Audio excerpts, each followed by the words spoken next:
some motorbike riders seeing this video can relate to, or if you have a suggestion, to correct me. That bike you're riding now, all levers, including the gear shifter, could have been set for the person you bought your bike from. Wow. Question. Bikers, you ever had this experience? You're coming off a long ride and your left wrist and fingers in discomfort. I am not a doctor, but could it be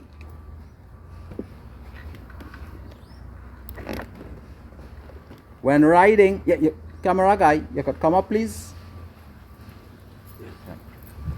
Your wrist is not in line with your forearm for pulling the clutch, because every person from certain position to the top of your shoulder is a different measurement.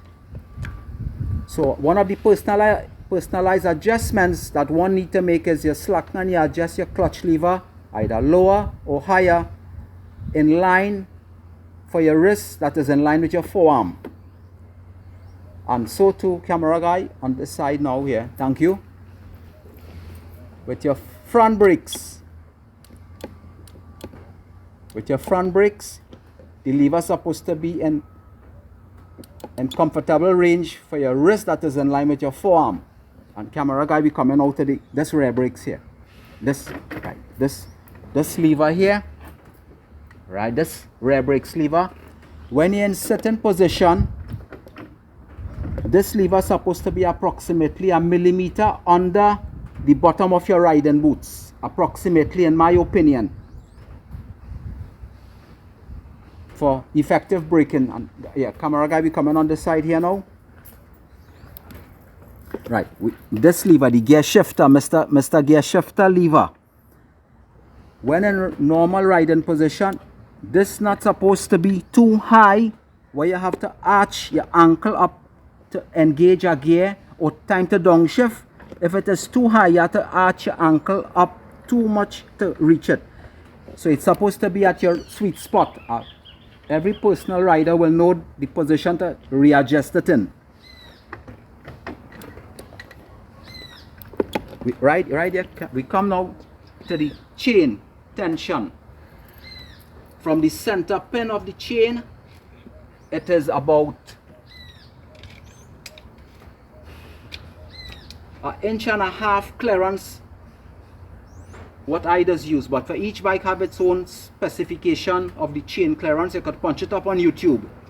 So from the center pin here on top here to come down to here, that is it basically. 1.5 inches works for me. Right. We go now to tire pressures. Yeah, camera, yeah, right, camera guy, focus, right. For me, it is important to have a broad footprint of tire making contact with road asphalt for the purpose of proper acceleration, slowing, stopping, and cornering. So if a rider, depending on his weight, 1, and 2, if he has a pillion rider, to drop him or her to work, go to the gym, go shopping, then you need to have your rear tire with a pressure to handle that. Or if it's a solo rider and the bike weight, for me it is approximately 2 inches, 2.25 inches footprint. And so too with the front tire. You need your pressures.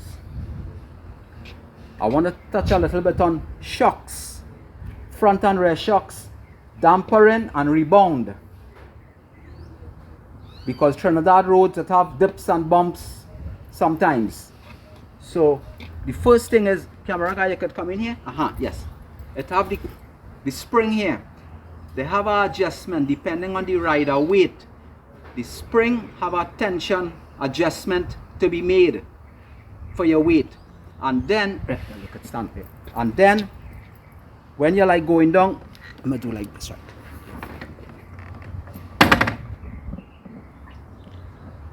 When it compressing, and then when it rebounding. The rebounding part, you need to get hold of your mechanic. You don't want it to be too lame or too slow to come back up, because the road have dips and bumps. You want rear tire to be making contact on the asphalt at all times. So it needs to be swift, rapid to stretch back out. Right. And we go here now to the front. The front shocks. You would need it to be same way, to compress and recoil. Because for me, sometimes I like to corner hard for a little adrenaline rush. And the road have dips and bumps. And while cornering hard, I used to experience, while you're riding, it's skipping, meaning it not compressing back fast enough to make contact on the asphalt. So I had was to stiffen it, to push back down, to keep contact with the road fast, to be more safe. Right, I will let it touch on the cables now. The clutch cable, it's not supposed to be too high, or it's not supposed to be too low. As you put it in your hair, crank it, and before you move the bike pulling, there's like a sweet spot that you have to find, the medium or the middle. So viewers, focus, and now we come now to the throttle. The throttle has an adjustment to be made. Different points it have the adjustment that it mustn't have a play more than like a millimeter. And to know your throttle adjustment, you could have your bike idling and you set it if it to take up somebody's slack, but then you would need to turn the handle and listen to see if the engine, listen to hear if the engine is revving. Then you back off the adjustment a little bit from the housing, and then you come like this and you swing it again.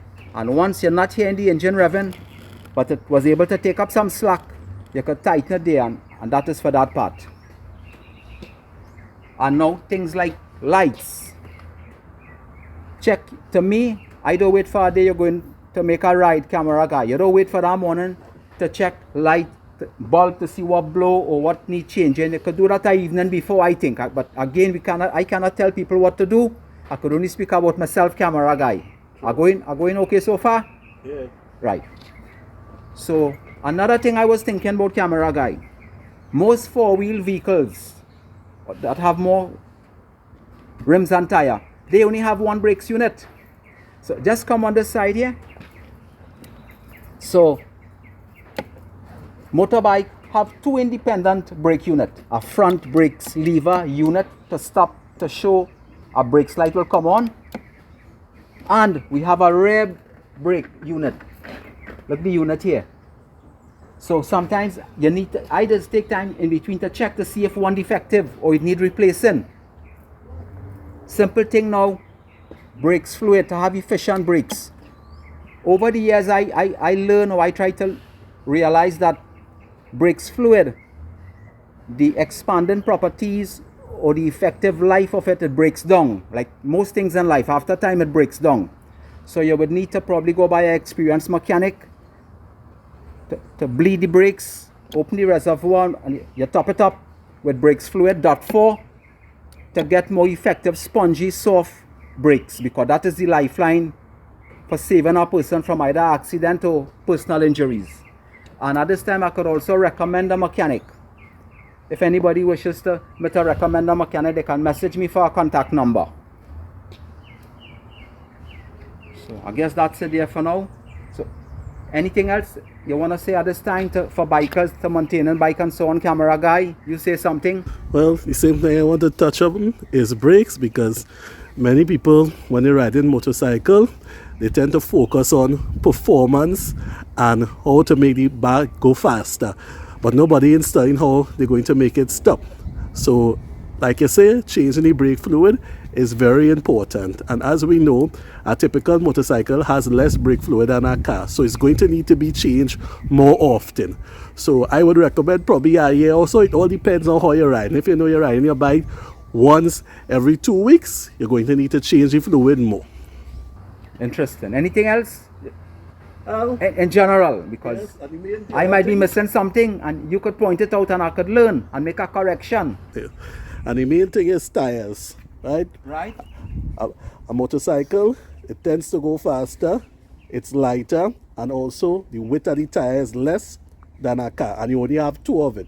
So you need to make sure your tire have enough tread, the tire not too old, because tread alone is not important. It's not the age of the tire, because the age of the tire will help with traction. So if the tire too old, it'll tend to get brittle and it doesn't grip as properly as it should. So always check your tire and make sure you're not riding with old tire, even though the tread may look good. I've been to a few motorbike meetings and I never heard that. The next meeting I'm invited to, can I ask you to come along with me to share some of that to us, the bikers? Once they're available, I'll hook up. All right. Okay. Thank you for that. And I would like to take this time to compliment my camera guy. He's doing an excellent job. And even on the downloading and stuff to the media platforms. Thank you for that. And my plant behind here, you think I need to water it today? I think that too far gone there, man. You might just be wasting water. And what's that, so we have to conserve. So don't bother to throw no water on the, no bucket of water today. Don't wet it. Nah. All right. Well, all in all, I want to say thanks for you being here to make this possible. Thanks to God. Viewers viewing it, if you have any questions or messages, you can get hold of the camera guy or myself. And until soon.